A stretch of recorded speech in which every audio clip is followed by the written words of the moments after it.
Good morning and welcome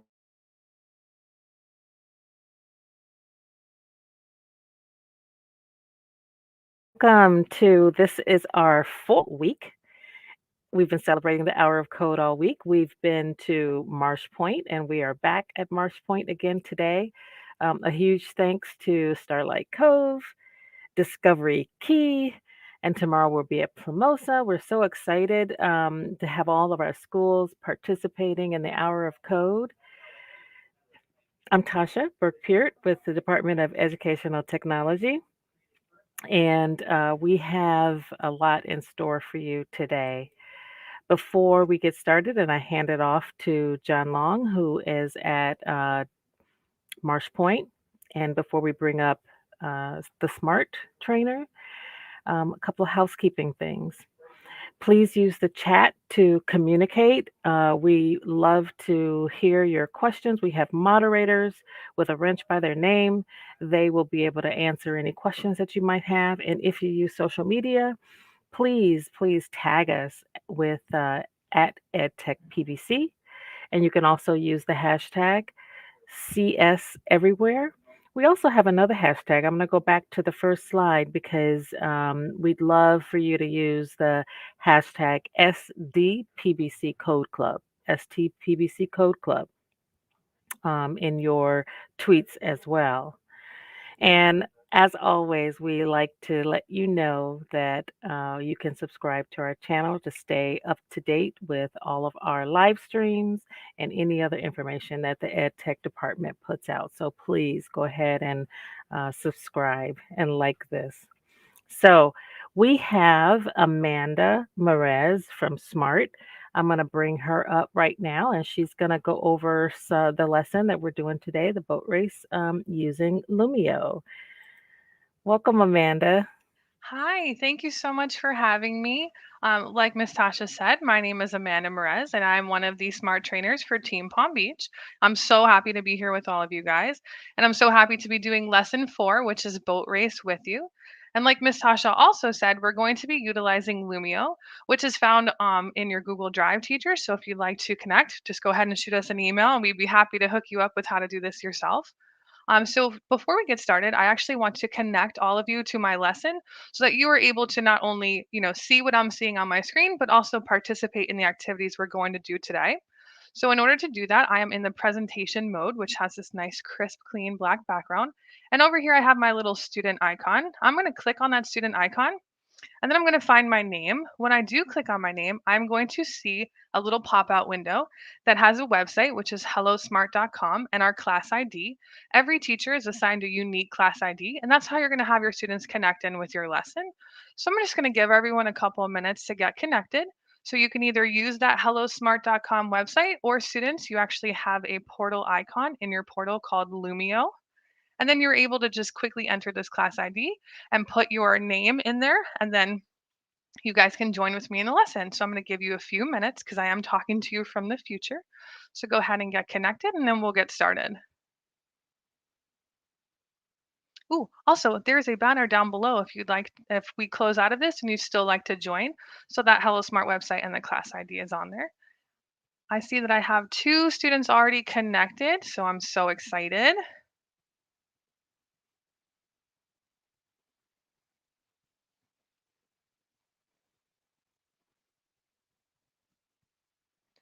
Ooh, we're up to 3 students. I'm going to go ahead and get started. Like I said, if you do want to connect at any point during this lesson, just look at that link down at the bottom and look at the class ID, and you'll be able to join right in. So again, like I said, we're doing lesson 4, which is boat race. So our standards and objectives for today is that students will be able to use operator coding blocks to make comparisons. And then students are also going to be able to use if-then coding blocks in their algorithms. So in this activity, we're going to create a game that has your boat race against the clock to make it to an island on the other side. So that's really interesting. So how are we going to do that?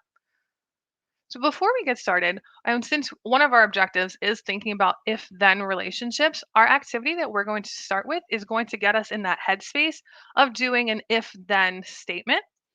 So for our activity, we're actually going to be using a collaborative workspace. And for our collaborative workspace, we are going to be looking at some if then relationships. So if it's hot outside, what are we going to do? If it's cold outside, what are we going to do? So to do that, I'm going to set up my activity. And so teachers, you can put your students into small groups or pairs or, threes, and you can have anywhere from 2 to 9 groups depending on the number of students you have joined in your class. But since we are doing this live and we're all kind of working together, I'm going to go ahead and select this option right here, which is to put everyone on one team. This is going to open up our activity and allow all of my students who are connected to actually do this activity with me. And I, as a teacher, can see exactly what students are adding when they're adding it. So let me just go ahead and preview what some of the tools are that we can use for this activity. So if it's, oh, I see some people are already typing stuff in there. I'm so proud of you guys. So you must already know Lumio. So we have a couple of features over here on the left side, and you also will have it on the left side of your screen. We have a pen tool. I see we're already very familiar with our text tool, which is this A down here. But we also have this little one with a plus. This is our multimedia button. So you're able to upload images from your computer. You're able to upload a web link or add images using our Bing Safe Search. I personally like to use the Bing Safe Search because I think it is, a little bit easier. And since it is filtered, we don't have to worry about anything that we don't want to find on there. So that I see people are already using that multimedia. So if it's raining, I would probably use an umbrella, right? Like somebody else put in their text, but I want to add an image. So I'm just going to search umbrella. I'm going to pick, oh, I like this one. It's a rainbow. So we have all the colors included. I'm going to double click. And when it pops up, it's huge. But if you come down here to this right side, you're going to go ahead and minimize it, make it as big or as small as you want. And then you could just kind of put that into your activity or in the box that fits in the correct one. But another great teacher activity or idea is that when students add stuff, because right now I'm not really sure who added what, but if I click on anything from pictures or text, I notice this little blue drop down arrow. When I click on that, I am able to see who added this. So Diane added this one. Thank you so much, Diane, for your contribution. Who added this delicious ice cream? Oh, Miss Petahome. Hi, Miss Petahome. I was just there on Tuesday. So from Pahokee Elementary. So shout out to Pahokee Elementary. So I can see exactly who added it. And that makes it nice for me as a teacher to say, okay, this, thank you so much for your contributions. Or maybe I'd like to see something from a student who's not participating. So I'm so excited that you guys are contributing with this. Um, we have a lot of great ideas on here, and we just kind of got our brains started on those if then relationships, which is super important because you're going to need that later when we start our scratch activity. So since I am on the teacher pacing, I'm going to click to the next slide. And when I do click to the next slide, you're going to see that your slides are going to change with me. But if I wanted students to be able to go through the lesson on their own pacing, I would be able to toggle over to the student pacing. You can kind of flip back and forth at any point. So it's just kind of up to you and how you want your students to interact with the lesson. So now I'm going to come down here. I'm going to change my page using my down arrow. So if you are putting more ideas, which I think everyone kind of put all their ideas on there, I'm going to move on. So the next Lumio feature that we're kind of highlighting here is one of our game-based activities. So this game-based activity is called Match 'em Up. So what we're going to do is we're going to look at a couple of scratch icons that you're going to use during your lesson. And then we're going to compare it to something like a word or a text. And we're going to try to see if we can identify what these scratch features are so that when we start our activity, we're really ready to go. So I'm going to click start, which students you probably already see on your screen that you are able to start already. So for this activity, I told you we had our images and then we have our words over here. So these pictures are a little small and I'm having a hard time seeing them, but I do notice that there is this blue box down at the bottom. If I click on that, I'm going to be able to see the image larger. So now I'm saying, okay, so that's some kind of plus button. So maybe that's add something. So I'm going to drag this picture to one flower. And then I think this is add a sprite and I'm going to put it there. And hey, look, we made a match. And when we make a match, it's going to move up into that honeycomb. And that's how we know that we've done it correctly. So I'm going to give you guys maybe a minute to work on this activity on your own. And then we're going to kind of go over the answers before I turn it back over. So I'm going to keep trying too. Hmm.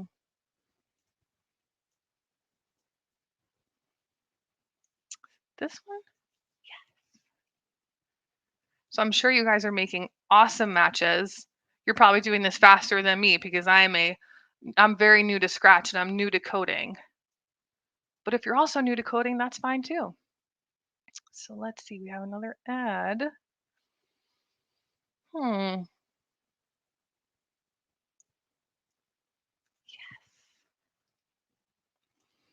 Sprite. Oh, I see a trash can. All right. Flag.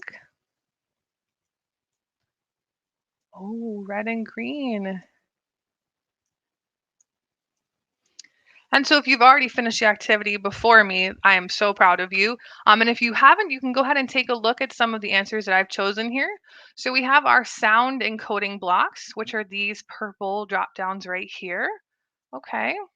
We have our start and stop controls. So now this one I thought reminded me of a traffic light because green means go and red means stop. So that one was kind of a little easier for me to figure out. This one I was very confused about. But if I noticed it was a little bit larger, which kind of reminded me of a background. So that's kind of how I came to that conclusion. And then we also have coding area, adding sprites, and then deleting sprites. And that one I got too by the trash can. So that gave me a clue of to what I was going to do with this clip. Um, when you're done, you're checking. Hmm. Okay, so my answer wasn't quite correct. So whenever you click check, you're able to look at your answers and then change them and fix them as needed. So this one, I would probably have to move it over and now switch these two. So now this one is add a backdrop, and then this one is the coding area. Okay, but that's great because now I am able to change my thinking. And when I go into my activity, I know exactly what to do. If you would like to reset this activity, there's a little arrow back here, and I can reset and I could try it again. But we don't have the time to try it again. But later on in your activity, you can, or if your teacher does this activity again, you can always try again. So I'm going to move on. So if you're not done with your game, I apologize. So the remainder part of this Lumio lesson is a step-by-step directions on how you would complete this in your classroom. Because while we are doing the live stream, we're here and we're happy to help. But teachers, you always have the ability to download this Lumio lesson to your library, and then you can complete this activity in your classes. So we go step by step. We first provide the link, of course, and how you're going to complete this activity. And then we also have these little seashell tidbits of information or help, just in case you're not able to follow the step-by-step directions and you need a little bit of a visual reminder. So the remaining part of this lesson, like I said, is all step-by-step how to complete it. So we go all the way through the steps. And then we even have an unplugged activity at the end. So if you wanted to make an extension of this activity or provide students homework accompanying this activity, we do have this unplugged lesson. And you would just go to the smart.palm Beach Schools website to get all this information, but we'll kind of talk about that towards the end as well. And so now I'm going to turn it back over to Captain Code, and he is going to help you guys in your boat race. So thank you so much, Captain Code. I hope you guys have a great time. Thank you, Amanda. Ahoy there! Are you ready to sail and do this boat race? All right. So we're going to click on this link right here. This is important because it's going to set the stage for us so we don't have to. So if you aren't in Lumio, you might want to go into Lumio and click on this link right here because it's going to open our set there. And I don't have to create that set. All of our friends at Smart already did that. I logged in already and I can click on this remix and it allows me to start off this project. All right, we're going to start off with this project with a great way of racing it. So the first thing we need to do is we need to start with the events because we always start off when this green flag is checked, then things start to happen. All right. And then we're going to go into our motion, which is blue. And we're going to decide to point in a direction. I needed to look for point. Where is point? Oh, there it is right there. And remember, we're clicking the blocks together, making sure the blocks are together. And we're going to stay in blue and we're going to go to, see where it says go to. There it is, the X and Y. Remember, we talked about this on Tuesday, the conditional, the X and the Y. And that's a great math skill to remember. And we're going to make sure that we've plugged in the right variables, minus 190 and 150. And then we're going to go over here to control. We started talking about this Tuesday, actually, but we built on the forever loop. We've talked about the repeat loop, and then we talked about the forever loop. And that's stuff that we get tucked right in there. So we're going to start with that. All right, so let's plug in here. So we're going to say we're going to go back to motion and actually point towards our mouse pointer. So we point towards our mouse pointer, which is going to go right there. Make sure it fits in that. All right. And we're going to tell it to move so many steps. So we're going to say move 1 step instead of 10 steps. So I'm going to highlight that, type in 1.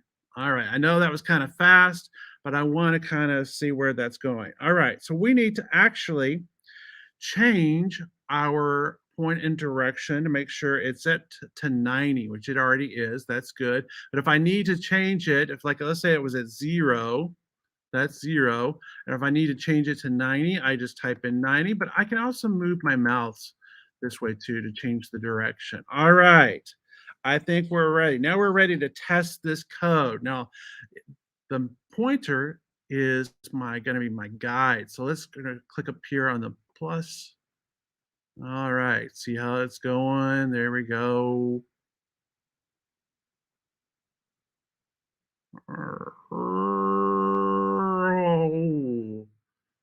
Steady there.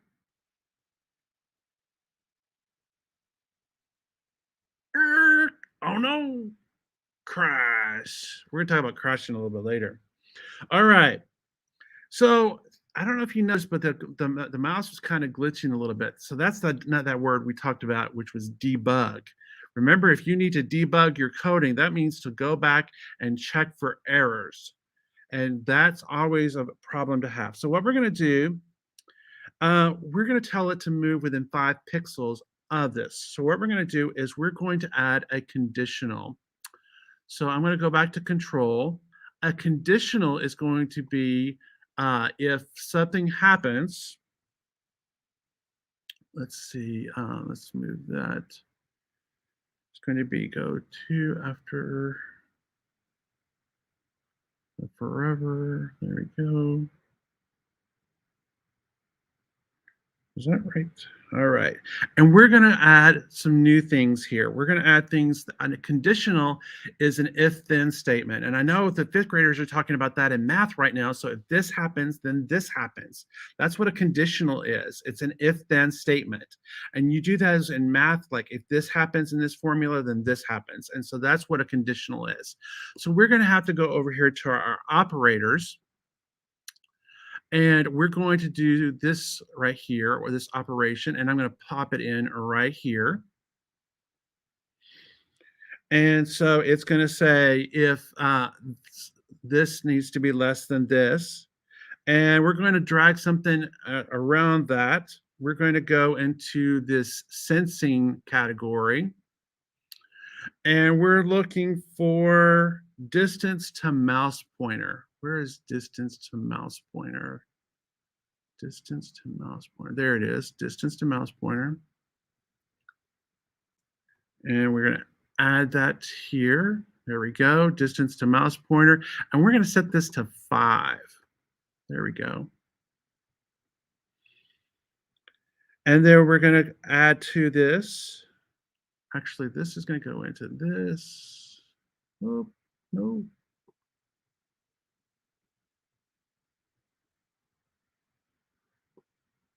Oh, I'm messing up, aren't I? All right, let's do this. I'm going to move these out. There you go. Forever. And then I'm going to move this down, and I'm going to move this up into this. There we go. And I'm going to move these into there. All right, everything is cooperating. Ah, don't you just love it when things work? Matey, just make it work. All right, so let's see how this works with the code. All right, we're going to ready to rock and roll here. So we're going to start. There it is.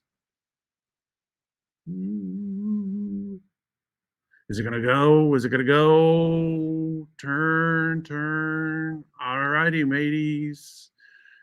Ladies, come on, come on, come on, come on, come on. There you go. Ooh, hairpin turn, hairpin turn. Oh, here we go.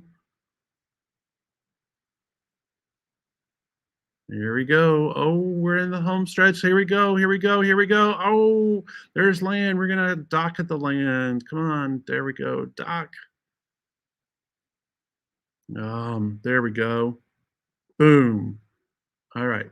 Stop. All right. So that's the basic coding right there. Couple challenges for you. I want you to see if you can program the boat to crash when it hits, and I want you to see if you can set the timer to do the race. So those are the things that we're going to look for challenges today. We're actually going to go over to our students. Today we're at Marsh Point, and we're going to switch over to our students and see how they are doing on the race and see if they can get to Marsh to the crash piece and see if they can figure out the crash.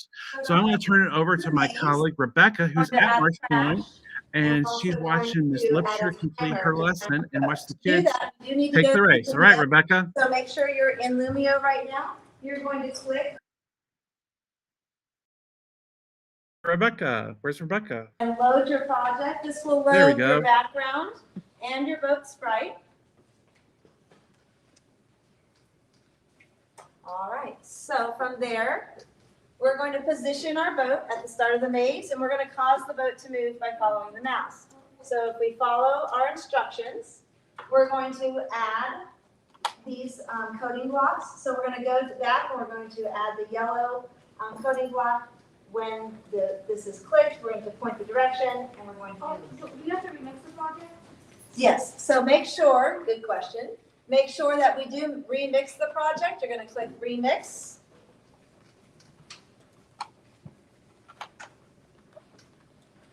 Excellent. And we're going to go to our events. You're going to pull over when the flag is clicked. So we're going to do that. We then need to go into our motion. And we're going to point in the direction. Now, we want this point in the direction to be 0. So when you want that, you're going to click here, and you're going to adjust it to 0.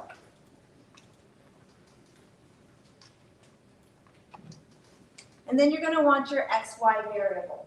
So you're going to come over here, you're going to get your XY variable, and you're going to add it in.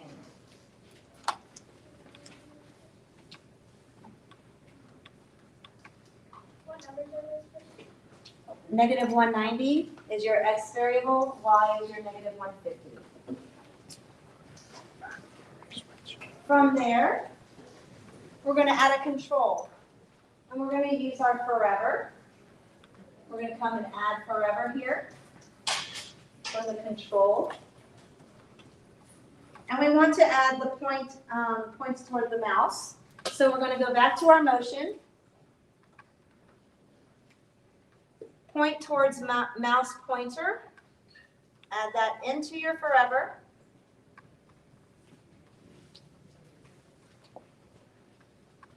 And then you're going to ask it to move some steps. So we're going to take the move 10 steps, and we're going to add it in. We're going to change this to 1 step. This variable also will let you move the boat faster. So if you make that a 2 or a 3, it's going to make your boat move faster through the maze. Yes. All right, so let's All right, go we're going to come back here for Go just a ahead and quick test yours. second, and we're going to switch gears a little bit. We're going to talk about why it's important to teach coding, because it's always important to teach coding. So if we were to look at my screen and stuff like that, you could see all the different pieces in there. This whole directional thing is angles and stuff like that. That's geometry. This whole X and Y coordinates, those are things that are going to happen on your grid planes. And so like when you start talking about X and Y and coordinate planes, then these are big things that are going to happen in those math skills. Down here where it says distance to mouse pointer, that's a distance feature. These are conditionals. This is a loop right here. We've talked about loops, but the conditionals is really important because the conditionals are going to be those things that if this happens, then this happens and stuff like that. So it's always going to be one of those things that we're ready to kind of check and stuff like that and be building those coordinates. So we're going to switch Captain over Code, to. how are you? Hi, everyone. I have Roman here with me today. Step over here, Roman, so they can see you.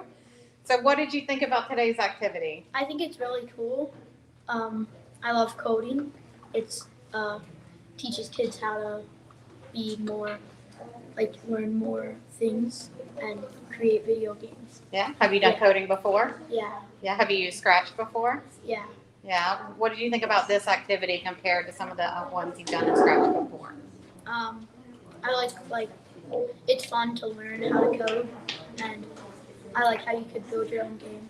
Awesome. Yeah. Well, thanks for talking with us today, Roman. Appreciate it. All right. Next up, we have Ryan. Come on over, Ryan. How are you today? Yeah. What did you think about today's activity? I've never coded before. This is pretty fun. This was your first time? Yeah. Did you code on Monday with the other activity? Yeah. Besides that, this is pretty much my first So how did you think that those two activities compare? Did you like the one on Monday better or the one today? time today. Why? Because you get to do a lot more stuff, and it's like amazing. Yeah, it was a lot more challenging, right? You like being challenged? Awesome. Thanks, Ryan. Next up, we have Emma. Come on over, Emma. Hi, how are you? Good. Yeah, have you done coding before? A little bit, but not much. Not much. So what did you think about today's activity? It was fun. It was fun? Okay, what was fun about it? Like it's kind of like making a game almost, and it's like I don't know, it's just fun. Do you like playing video games? Yes, very much. Okay, so do you think that in the future that you might want to look at a career that might involve coding? Maybe. Okay, awesome. Thank you for talking with me today, Emma. Next up is Amelia. Hi, Amelia. How are you? Good. What did you think about today's activity? It was really fun. Did you make it all the way through the obstacle course? Yeah. You did? Okay. Have you started getting ready for the crash challenge? Yeah. Yeah? What are you going to have your boat crash into? The wooden blocks that block the obstacle at the beginning. Awesome. Thank you. Well, I can't wait to see some of your crashes after this. Okay. Rocco, how are you today? Pretty good. Yeah? What do you think about coding in general? I think it's pretty fun because you can just create whenever you want, whenever you want. You can make it move. Like whenever you click here, it'll go there.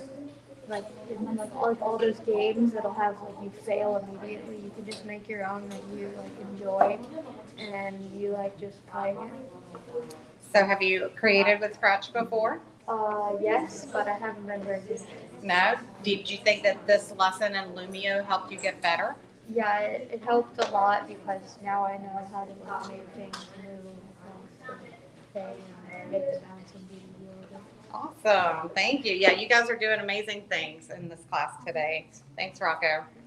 All right, last up today, I have Carter with me, and I hear from around the room that Carter has already mastered the boat crash challenge. Tell us about it.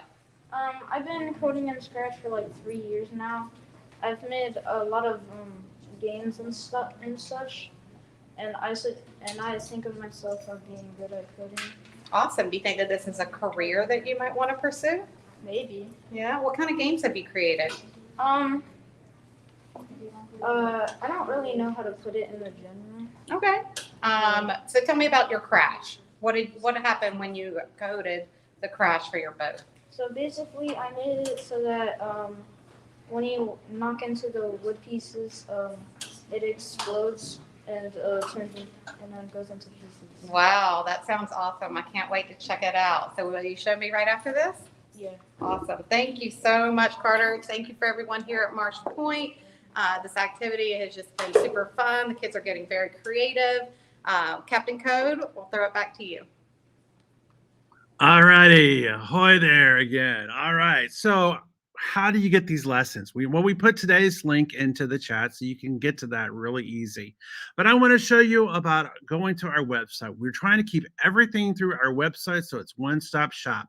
So today, if you look on our website right here, you'll notice on the left is the Hour of Code Palm Beach. And so this is like a lot of activities that the site's been around for a long time. We've had it up there for like 5 or 6. It gets embedded during the year, but we'll keep this up for a few more weeks. So if you go to this link, it comes to our Hour of Code website. Yes, Hour of Code this week is all of part of CS Ed Week. We've got a lot of different activities here, but before I show you some of the lesson plans, I wanted to share with you this right here is a nice little org chart here that are aligned activities that our teaching and learning division has curated from code.org's activities and their curriculum. And they're aligned to the scope and sequence. So you can go and support your scope and sequence with these activities. And so there's lots of different things here from loops with Scrat and getting loopy. That's one of my favorites, is getting loopy and stuff like that. But there's a bunch of other stuff here that you can go through and click. And we've been updating this. Teaching and Learning has been updating this. Different departments have been doing that, and we appreciate them for putting it in. There are literally hundreds of activities down here. There's handouts for getting started if you want to sponsor an Hour of Code activity. But this is what I want to show you right here. This is going to be your Lumio #STBBC Code Club lesson plan link. And it's going to jump to our Smart Teams website.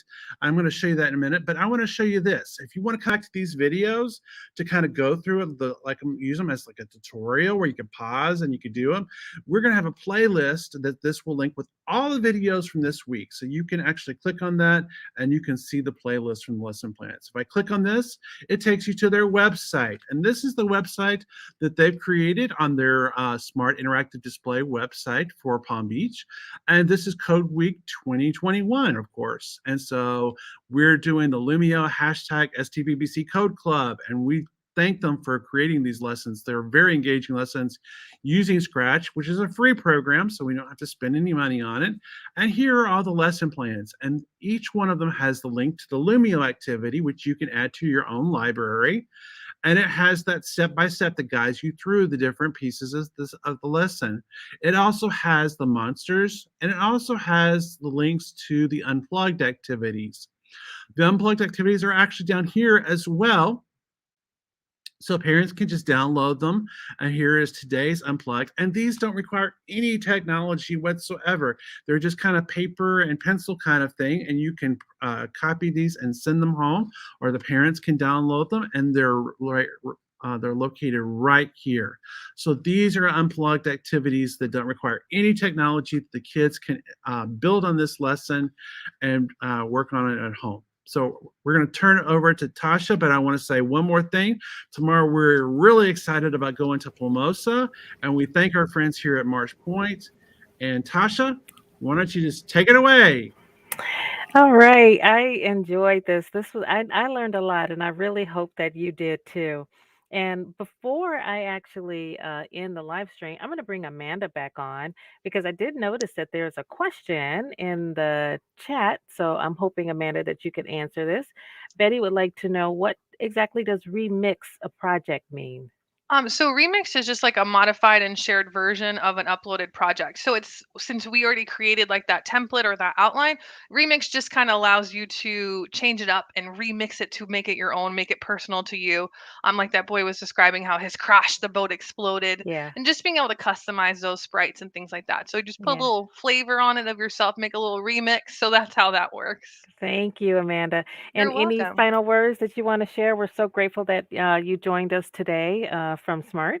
No, I'm so happy to be here and working with the ed tech team and all of the students at Marsh Point and anyone else who might watch this video. So thanks for giving your time. And, I look forward to seeing what all the boys and girls do in their future careers in STEM. And we have some video game creators in our midst. And I just, I'm really excited that you guys are interested in this and don't ever lose that passion. So thank you Yes. so much for having me. I agree. Thank you very much, Amanda. And thank you all for attending our live stream today or watching on your own time because this is definitely recorded and you can watch it at any time, as John spoke to you about earlier. On behalf of the entire EdTech training team and the entire EdTech team, we thank you. Tune in tomorrow. We'll be at Plamosa and visit our website.